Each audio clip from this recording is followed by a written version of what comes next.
Thank you. Please be seated. Prefect joke of the day is, why is the ocean blue? Because the fish go blue, blue, blue, blue.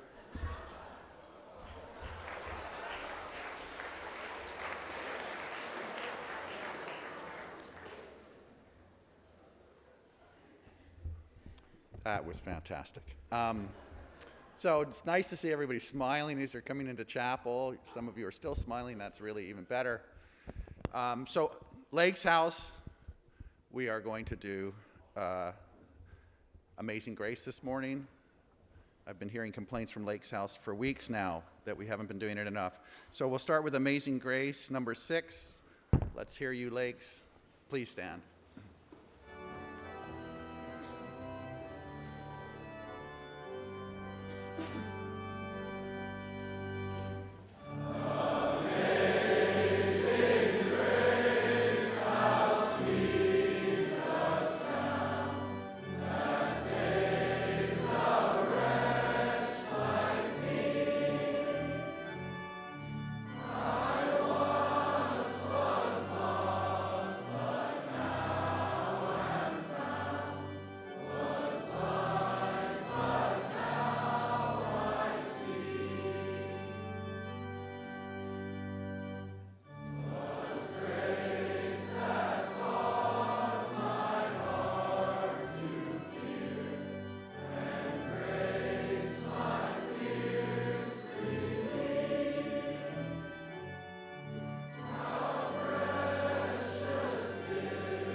Thank you. Please be seated.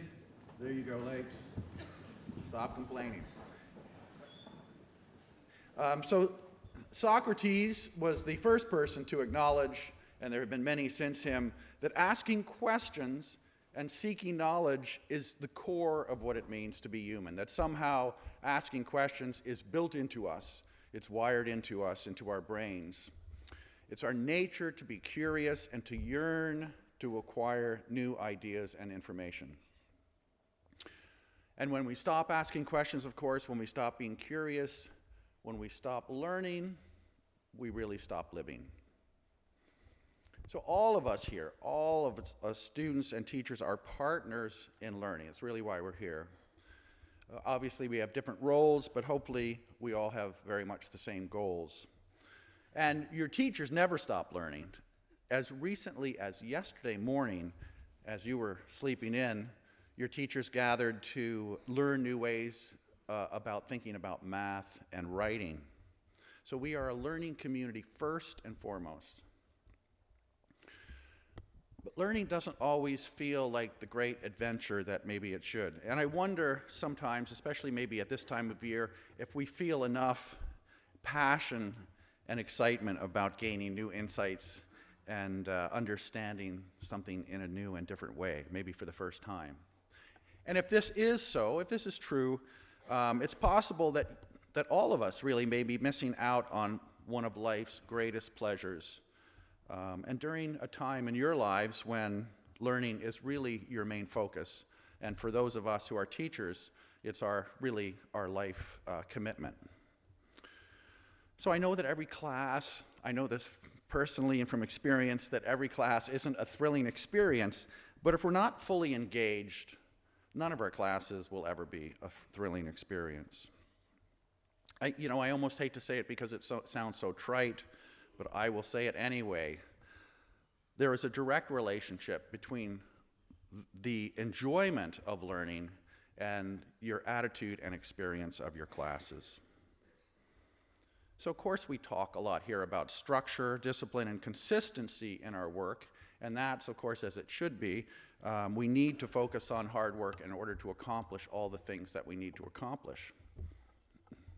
However, underneath that discipline, there are, I believe, deeper, richer motives and energies that we can and really must tap into if we're going to make our educational experience the best that it can be. Joy, for example, an elusive but extremely important part of learning. And if we're really learning, if our minds are fully engaged, if we come to the end of every day having really used our brains, then we will experience education not as a burden, at least not always as a burden, but as a pleasure often. And if we aren't open to joy in learning, then we simply aren't open to learning. Watch a group, we've had these children come in and practicing for the nativity pageant a week from Saturday. It's just such a delight to watch little kids. If you watch a small child explore the world, crawl on furniture, feed a group of ducks, there is no greater image of joy in the world.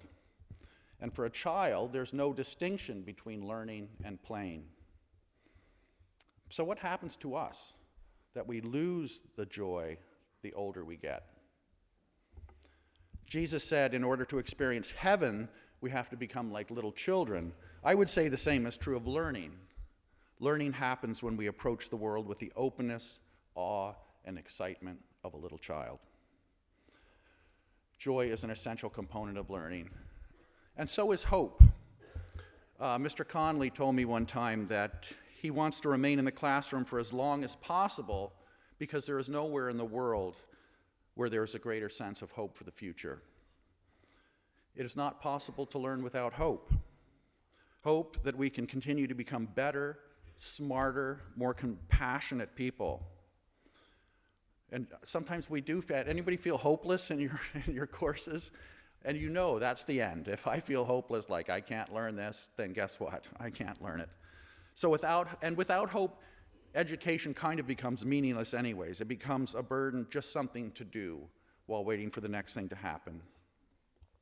With hope, education can become the adventure that it is meant to be, and it can lead us to places that we don't even know yet that exist. Even if the hope we feel is a hope that we'll be able to stay awake through the entire next class, at least that's a start. So the secret to our success certainly has a lot to do with our ability to be disciplined and hardworking people, but discipline without passion, without joy, without hope, can only take us so far. And if you think that you just can't muster up the necessary for passion, for learning, give it a try. Try approaching every class with the joy of a little child. Try it for a month or a week or even for a day. If you do, the world will change for you. You will certainly see immediate results in your effort grades, which I know are important to all of you. You may even be able to stay awake through all of your classes. So I'll end with a legend from the life of Socrates. This is a little grim, but I think the message is a good one. A student came to Socrates and said, "How do I become like you, knowledgeable about the world and wise in the ways of humanity?" Socrates replied by saying, "Let's take a little walk." He walked down to a nearby river, and when he got to the bank, he continued walking into the water until it was up past his waist. He beckoned the young man to follow him. When the lad reached Socrates, Socrates grabbed him by the shoulders and pushed his head under the water.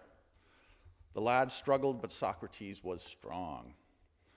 Finally, Socrates let go of the young man, who came out of the water gasping for breath. He said to Socrates, "What was that all about?" Socrates said, "When you yearn for knowledge, the way you were just learning for air, then you will truly enter onto the path of wisdom. So have a good day. Don't go down too close to Lake Omar if there are any teachers around, and try to enter into your classes today with joy, hope, and passion. And of course, our final hymn will be, what else? Number 58, Joy to the World. Please stand.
There you go, kicking off the Christmas season. Have a great day, everybody. Thank you.